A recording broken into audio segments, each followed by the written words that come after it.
নমস্কার। জমিতে কিভাবে উপকারী অণুজীবের সংখ্যা বাড়াবেন? চলুন সরাসরি জেনে নেব কৃষি বিশেষজ্ঞ ডক্টর মানবেন্দ্র রায়ের কাছ থেকে।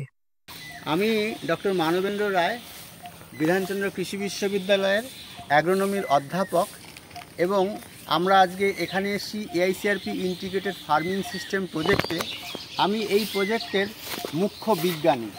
তা আমরা এই গরু ছাগলের যে ওয়েস্টেজ, মানে গোবর এবং গরু ছাগলের যে নাদি, সেগুলোকে কম্পোস্টিং করছি, এবং আমাদের যে বর্জ্য পদার্থগুলো আছে, ফার্মের বর্জ্য পদার্থ, সেগুলোকে দিয়ে আমরা কম্পোস্টিং করছি। পিএসবি মানে ফসফেট সলিবলাইজিং ব্যাকটেরিয়া এবং অ্যাজোটোব্যাক্টার, এই ফসফেট সলিবলাইজিং ব্যাকটেরিয়া আমাদের মাটিতে যে মানে ফসফেট ফিক্সড হয়ে থাকে, সেগুলোকে আমরা সেই ফিক্সড ফসফেটকে আমরা পিএসবি যদি ইউজ করি, তাহলে সেগুলো গাছের গ্রহণযোগ্য অবস্থায় আসবে।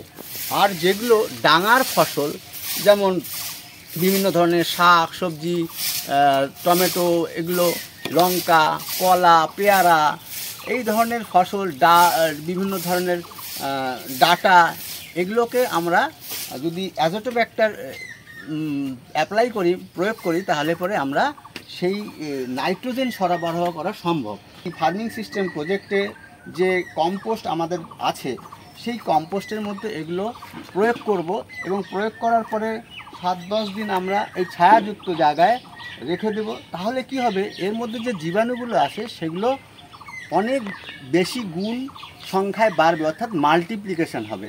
সেই মাল্টিপ্লিকেশন হওয়ার পরে আমরা এগুলোকে মাঠে নিয়ে যাব।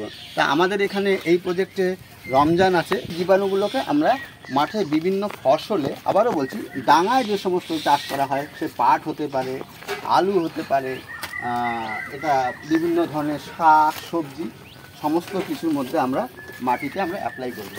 এইভাবে যদি আমরা কম্পোস্ট ব্যবহার করি, মাটির স্বাস্থ্য বজায় থাকবে, এবং এটা একটা ইকো ফ্রেন্ডলি সিস্টেম, মানে আমার বাস্তুতন্ত্রের কিন্তু বিশেষ উপকার করা সম্ভব। ধন্যবাদ।